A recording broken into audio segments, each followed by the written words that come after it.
Anyone seeing this video, please type in how to start an adult daycare center. Scroll down, look for GOV, and read it. There's a lot of criteria you have to meet.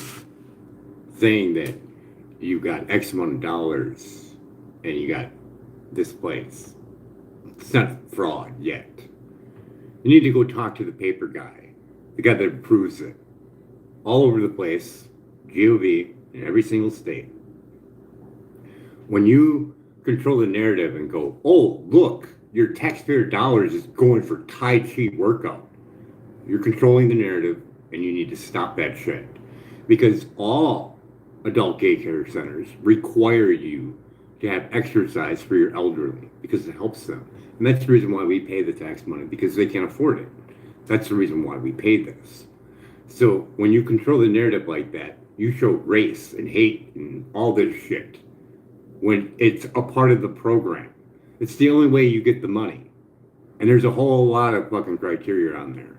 The guy that's doing the paperwork, 5 years worth of fraud, you say? Really? The guy that's doing the paperwork has checks and balances that your facility needs to meet.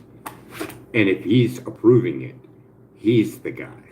Not whoever's that you're filming, because they have no clue, as you can see. And they don't look rich by any means. And if you already got the money, why are you there? Gonna roll the dice and hope that it all works out? No. Brian, are you home? Brian? Yeah, it's gonna be a little bit. Okay, I'll talk to you maybe later today. If I don't come by, I'll never mind Monday, okay? All right. Okay. So, carrying on. To say that you got numbers on a sheet and patients doesn't make it fraud. That's how the program works in all states. Even here in my state, I can go to my agent resource center right now and go, look, they're doing chair exercise. Is that fraud? No. It's white people doing exercise, so it's okay. I can go there right now. In our building, in our HUD building, they brought a lady and paid her with taxpayer money to do chair exercises for the elderly here. What's up with that? It's controlling the narrative. So I asked a couple times, can I see your paperwork of fraud? I want to see it. I want to see it. You inspired me to investigate fraud. I want to investigate this. Give me the paperwork. Oh, yeah, I was supposed to do more than $190 million in fraud sitting on my ass. Let's do that, shall we?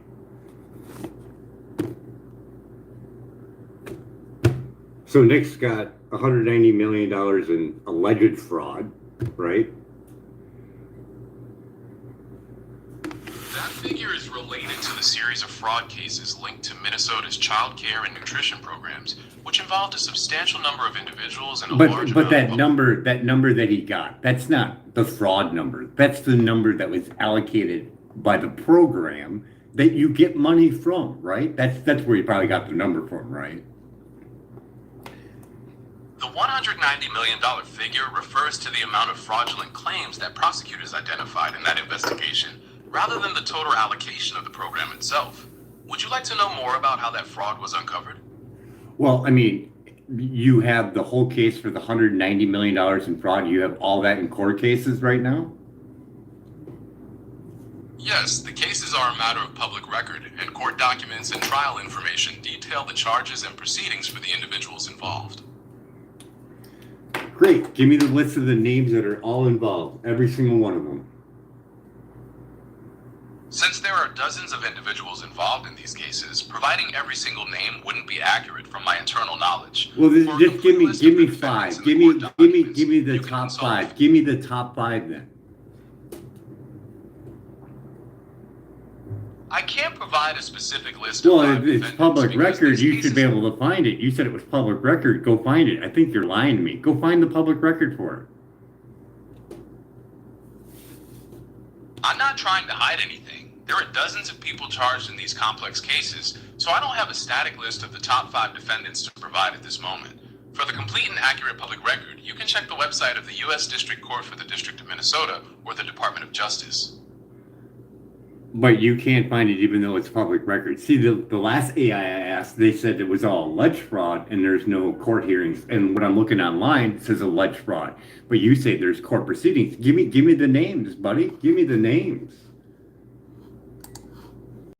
You're right that these are still technically listed as alleged until there's a final judgment. But there are absolutely court cases happening, and many people have already pleaded guilty or been convicted. Yeah, there's one case. That's all I'm seeing here when I do a Google search. One case. Show me more. Tell me more. The central figure in the Feeding Our Future scheme was Amy Bach, the founder and executive director, who was sentenced to 500 months in prison. Others tried alongside her included Salim Saeed, and there have been numerous others who have pleaded guilty, such as not the paper guy. Why not Brian? The paper guy, the guy that you have to go for to get your increments of payment or your one lump sum. Why hasn't he been brought in? That remains a critical question. And I mean, you can eliminate all of them. Eliminate all of them, fraud or not. Eliminate them all. If you still got the paper guy in there, you're still going to get more fraud because he's just filling them out willy-nilly. I hear your frustration about that. Or there's no fraud, and you're just showing the numbers that they got from the government program, and you're trying to control a narrative. So when we say, hey, look, your government taxpayer money is being spent on Tai Chi, even though that's a requirement that you need to meet to get the money, that's controlling the narrative and showing some evil shit.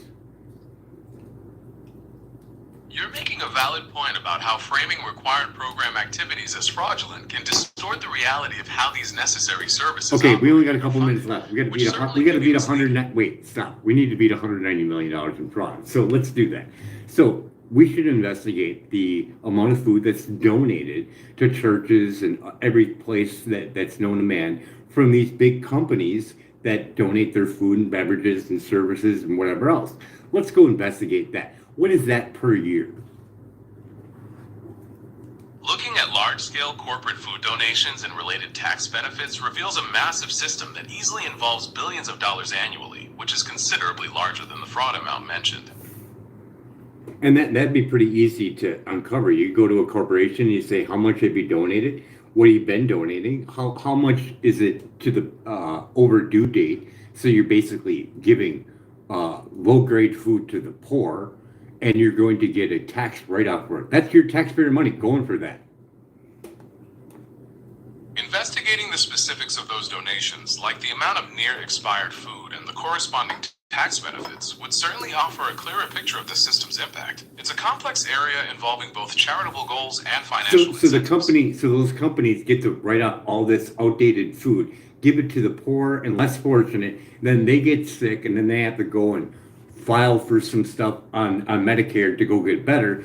You're just adding to it. But who benefits? All the people on the other end. They're all benefiting from it. Not the poor though.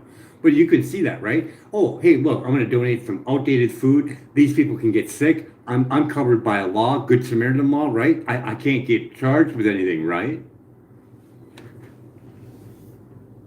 That is precisely the argument being made against the system, that the combination of tax write-offs and legal shields might incentivize practices that prioritize corporate benefits over the health of the individuals receiving the food.